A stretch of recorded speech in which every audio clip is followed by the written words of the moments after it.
একদিন একটা সাধু একটা সর্প যাচ্ছে রাস্তা দিয়ে, একটা সর্প কি করেছে 3 বছরের একটা ছেলেকে সর্পকে ধ্বংস করেছে, কামড়ে দিয়েছে, কেটে দিয়েছে। এমতো অবস্থায় 3 বছরের ছেলেটি মরে গেল। সে আর কতক্ষণ বাঁচবে, তার ধারণ ক্ষমতাই বা কতক্ষণ, তাই না?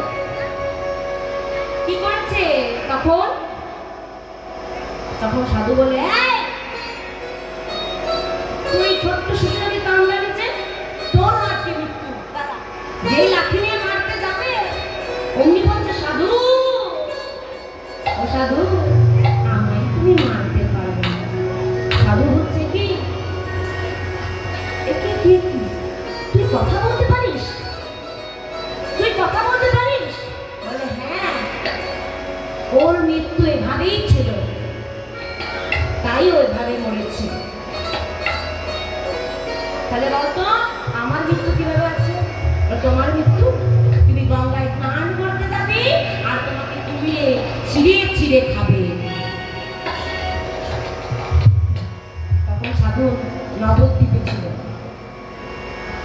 সাধু ভাবছে, বাবা নিজে বাঁচলে বাপের নাম, তাই না?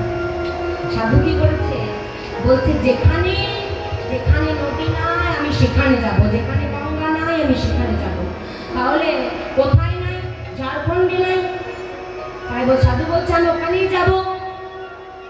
সাধু কি করেছে, সাধু আমরা বেশ তল্পি তল্পা গুটিয়ে যেখানে ছিল সেখানে ওরাও হয়ে গেল। ঝাড়খণ্ডে এসে সে দাঁড়িয়ে দাঁড়িয়ে ভিক্ষা চাইছে। এখানে একটা বিরাট জমিদার ছিল, হ্যাঁ, সে এখন জমিদারে গিয়ে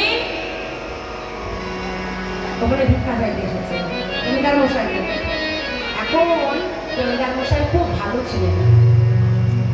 উনি বলছেন, আমার তো কেউ নেই, তা বাবা আপনি যদি আমাদের বাড়িতে থাকেন তাহলে খুব ভালো হয়, আপনি আমাদের বাড়িতে থাকবেন?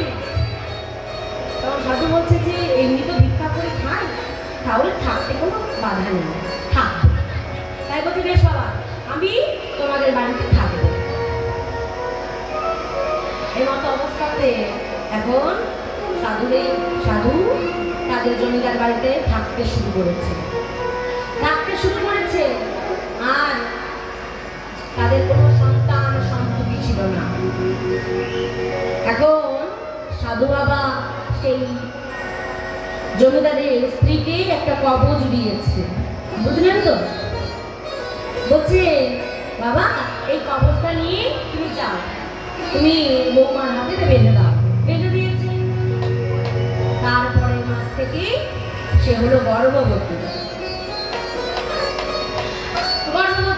এরপর দিন যাচ্ছে, এমন সময় একটা পুত্র সন্তান হয়েছে। এরপর পুত্র সন্তানটি সবসময় দাদুর কাছেই থাকে, সবসময় দাদু দাদু দাদু দাদু সবসময় দাদু দাদু করে। উঠতে দাদু, খেতে দাদু, ঘুমোতে দাদু, চান করতে দাদু, দাদুর কাছে মানুষ। এখন যখন 5 বছরের হয়েছে, তখন বলছে, চলো দাদু ভাই, এখন তো খাওয়ার সময় হয়ে গেছে, বাবা চলো স্নান করে আসি। আর দাদু ভাই তুমি জানো, যদি তুমি কখনো জীবনে একবার গঙ্গা স্নান করে থাকো তাহলে বুঝবে কত আনন্দ, কত শান্তি, একদম শরীর শুদ্ধ হয়ে যায়। আর তোমাদের এখানে যা জলের অবস্থা, এখানে শান্তি নেই স্নান করে।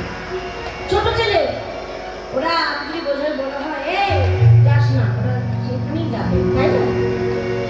তা কি করেছে, টান করেছে, বায়না করছে যে আমি গঙ্গা স্নান করবো করবো করবো। এবার দেখবেন যে যদি ছোট্ট বাচ্চা কাঁদে তাহলে দেখবেন মা বাবার একটু গায়ে লাগে যে কেন কাঁদছে লাগে না? ঠিক তখন জমিদার মশাই শুনে এসেছে। কি হলো বাবা, নাতি কাঁদছে কেন? বলে দেখো না বাবা, বলছে গঙ্গা স্নান করবো, কিন্তু আমি তো বলছি গঙ্গা স্নান করবো না। তা ভালো বলছে তো গঙ্গা স্নান করা।